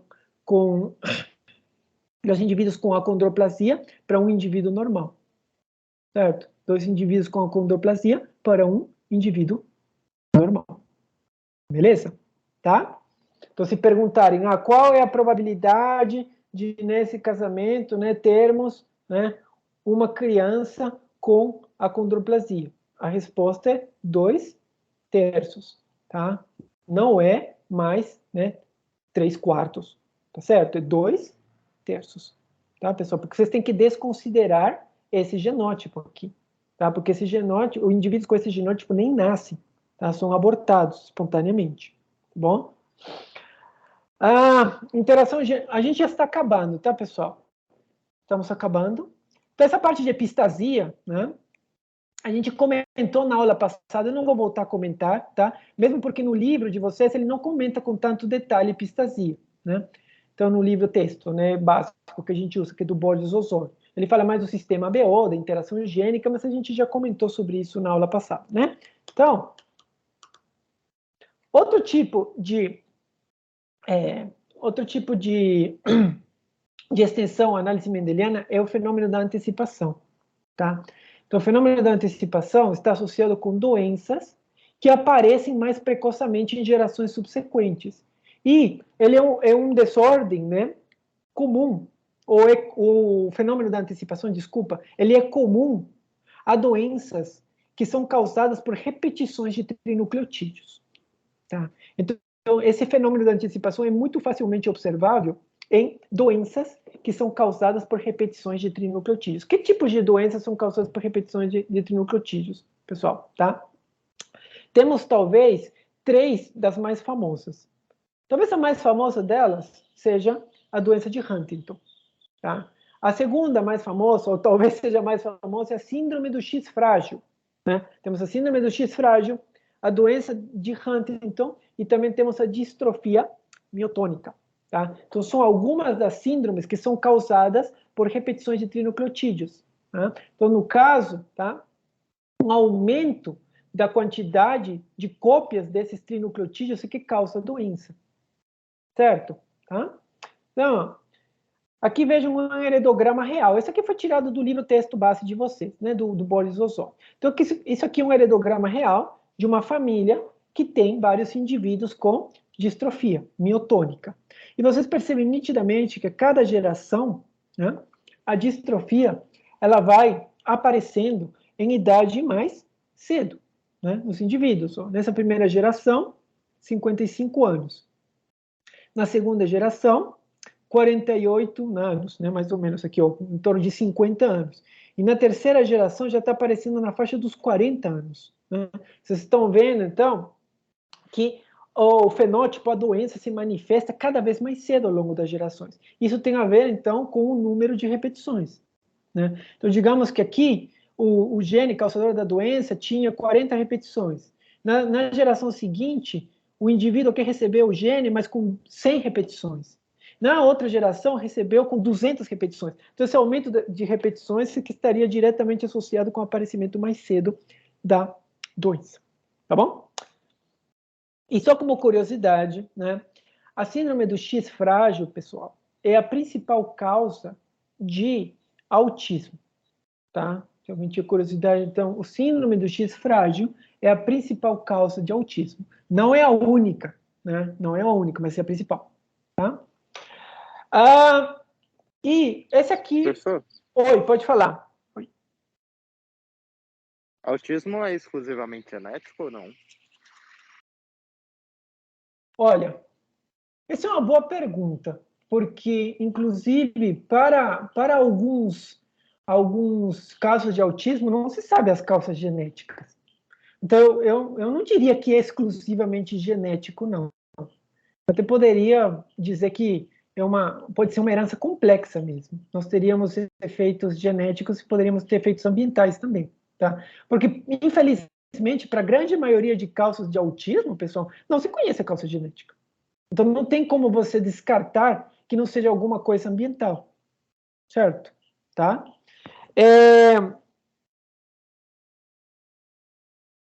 Para finalizar, eu vou pedir para vocês me acompanharem mais uns 6 minutinhos, tá, pessoal? E aí a gente acaba. Eu vou primeiro falar de fenocópia. Não, primeiro de ideia de manifestação variável, fenocópia, e termino com imprint, tá bom?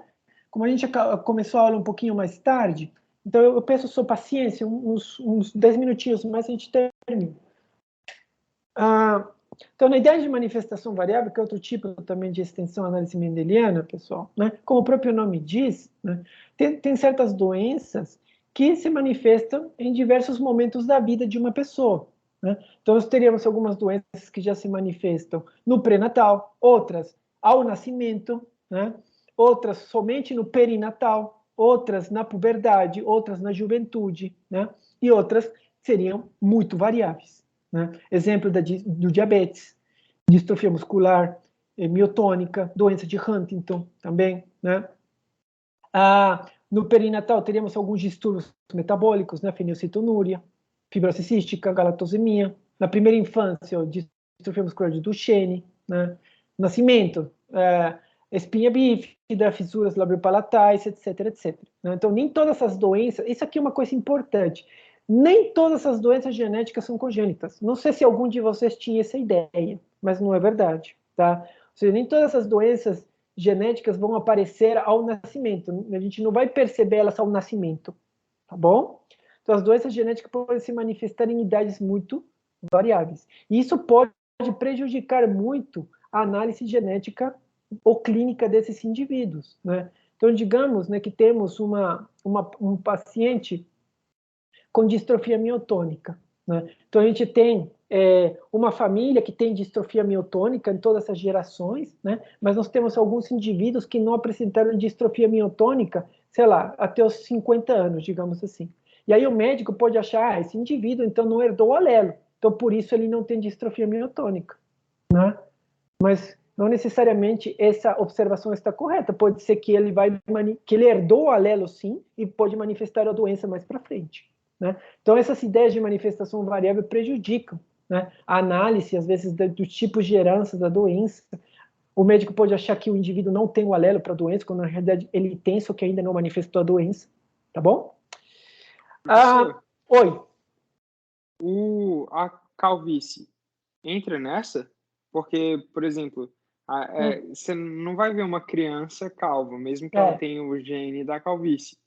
Então, é mais quando você vai ficando velho. Entra nisso?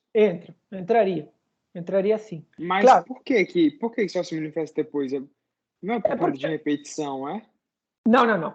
Não é por conta de repetição. Isso aí, infelizmente, você também tem, às vezes, a ação, né, de fatores ambientais também. Alguma coisa está acontecendo que acaba ativando a expressão do gene, ou a expressão do gene fica mais evidente, né? Tá? Não, infelizmente, pessoal, para muitas coisas que vocês me perguntam, não existe uma explicação, sabe, fechada, né? A gente poderia estipular algumas explicações, mas não existe uma coisa, é isso, porque é isso, tá bom? Tá? Mas entraria sim, tá? Mas o problema da calvície também é muito difícil você saber quando ele tem origem genética, quando não tem, né? Porque muitas coisas podem dar calvície. Né? E uma vez que a pessoa, então, tem calvície, você teria que tentar descobrir por quê, né? Se aquilo foi por causa de alguma alteração genética ou foi por causa de alguma alteração ambiental. Na realidade, é muito mais comum, pessoal, alterações ambientais que causam calvície do que alterações genéticas. Né? Alterações genéticas para calvície são bem mais raras, tá? Fenocópio, tá? Então, a gente fala em fenocópio e fala em imprinting genômico, a gente termina, tá bom? Fenocópio, pessoal. Olha só que interessante. A fenocópio, característica que é causada por condições ambientais e que se assemelha a outra determinada geneticamente. Então, é alguma doença, alguma característica, alguma condição, tá? Que foi causada por condição genética, né? Não, desculpa, por condição ambiental, mas que se assemelha muito a outra que é determinada geneticamente, tá? A outra que é determinado geneticamente. Um exemplo máximo de fenocópia é a focomelia, né? Nessa condição, tá? Não vamos chamar de doença, né? Isso é uma condição também, né? Temos que saber diferenciar condição de doença especificamente, né, pessoal? Porque essas pessoas podem viver normalmente, né? Sim, normalmente, claro que não, né? Vamos ter alguns problemas para se adaptar, mas podem viver até a velhice, né? Morrer de velhice, sem problema nenhum. Então, na focomelia, nós temos uma falta de desenvolvimento, né, das extremidades, tanto superiores quanto inferiores. Às vezes, esse desenvolvimento, essa falta de desenvolvimento pode ser total, né, pessoal, como vocês estão observando aqui. Não tem quase nada das extremidades superiores nem das inferiores. Aqui já tem alguma coisa, inclusive tem peça aqui, né, um pouco diferente. Mas ambos são considerados focomelia. Infelizmente, esse nome dessa doença também, né, ela não é muito agradável de se descrever. Por quê? Porque recebeu esse nome, né, porque na época achavam que as pessoas se pareciam com focas. Né, então, por isso recebeu esse nome, focomelia. Né? Felizmente, não é um nome muito feliz. Tá? E esse tipo de condição, pessoal, pode ser causada por fatores ambientais. Uma das principais causas, aliás, de focomelia foi o consumo de talidomida pelas grávidas. Né? Então, depois de um tempo, se descobriu que o consumo de talidomida ocasionava malformação no feto, levando, então, ao aparecimento de focomelia. Certo? Tá? Só que a focomelia também pode ter causa genética.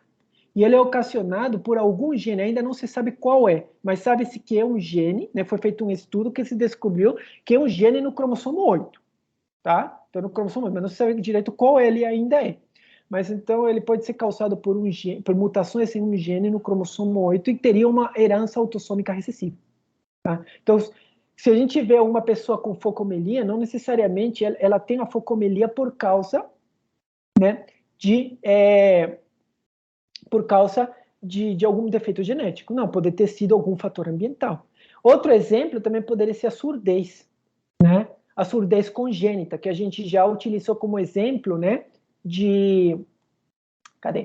como exemplo de heterogeneidade genética não alélica. Tem vários casos de surdez congênita que são causados por fatores ambientais, pessoal. Tá?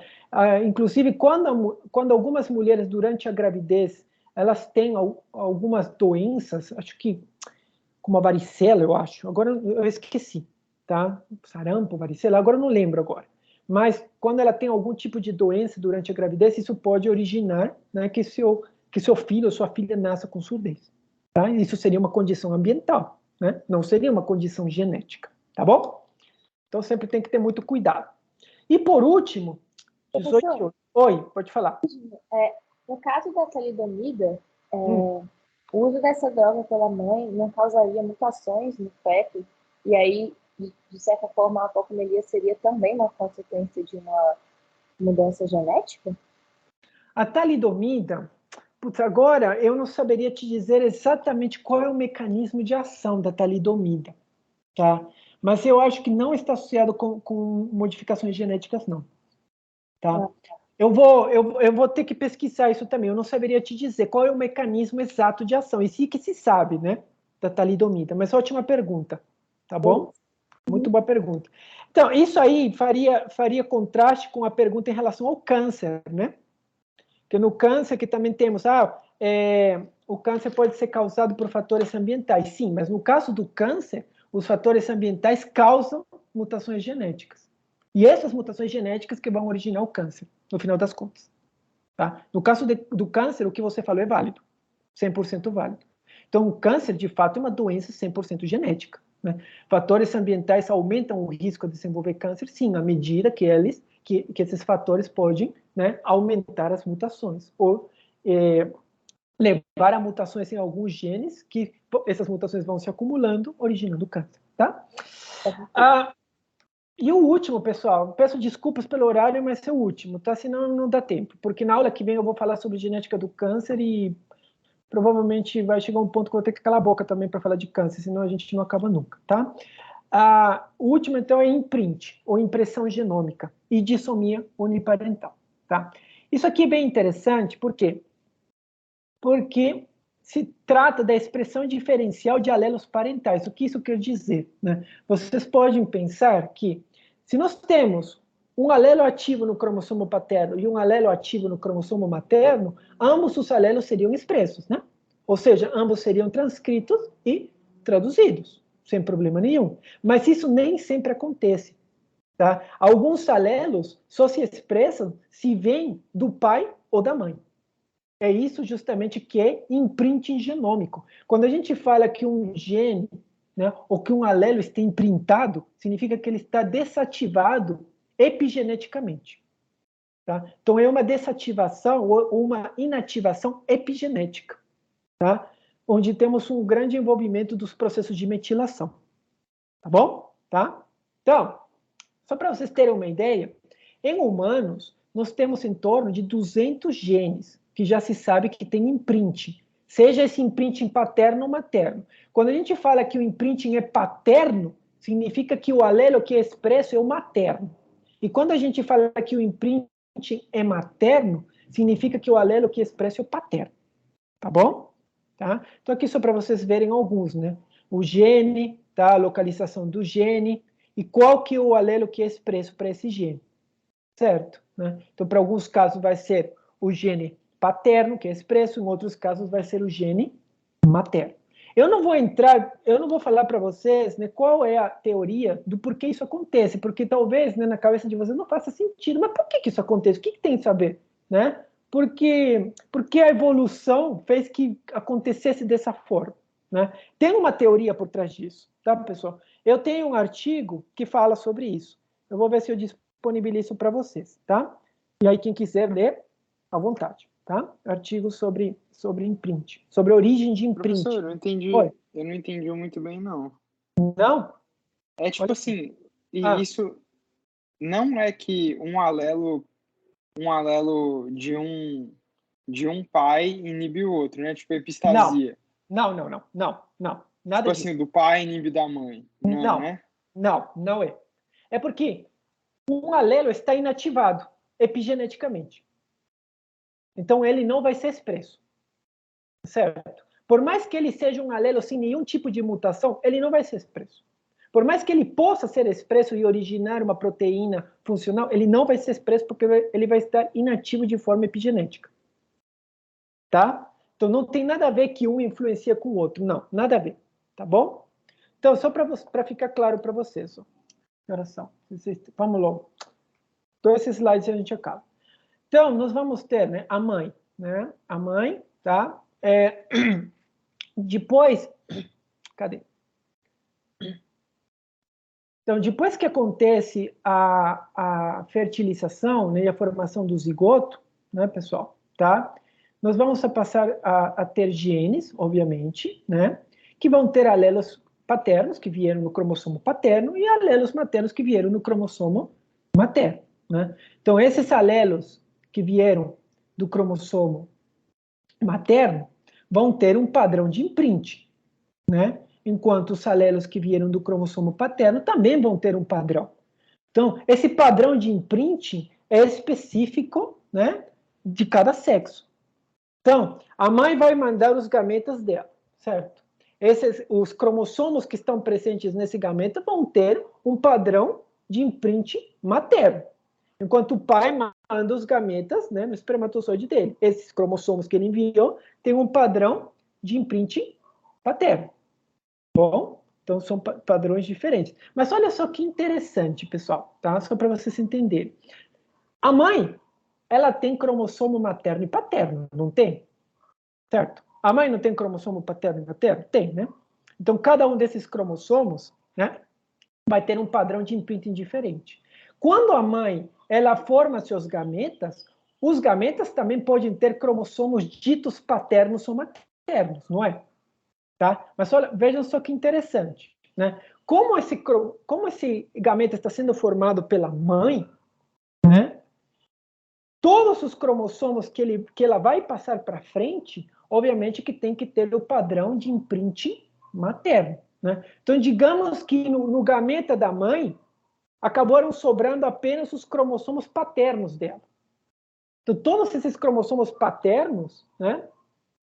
Eles vão apagar todo o padrão de imprinting paterno que tinha e vão refazer um padrão de imprinting materno, né? Porque esse gameta está sendo passado pela mãe.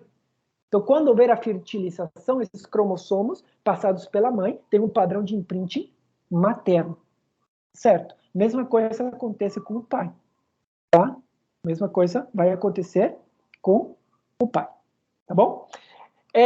O processo de imprinting, ele é bem complicado, tá? Porque ele acontece mais de uma vez durante o desenvolvimento embrionário. Infelizmente, eu não tenho tempo para tratar disso com vocês, tá bom? Mas, a grosso modo, é o que eu expliquei aqui, tá? E existe Pessoal, acho melhor eu falar de imprinting na próxima aula. Já são 18h15, já está bem tarde. Eu volto a explicar imprint, tá? Então, antes de começar a aula que vem de genética do câncer, eu falo sobre imprint, tá bom? Porque eu vou demorar.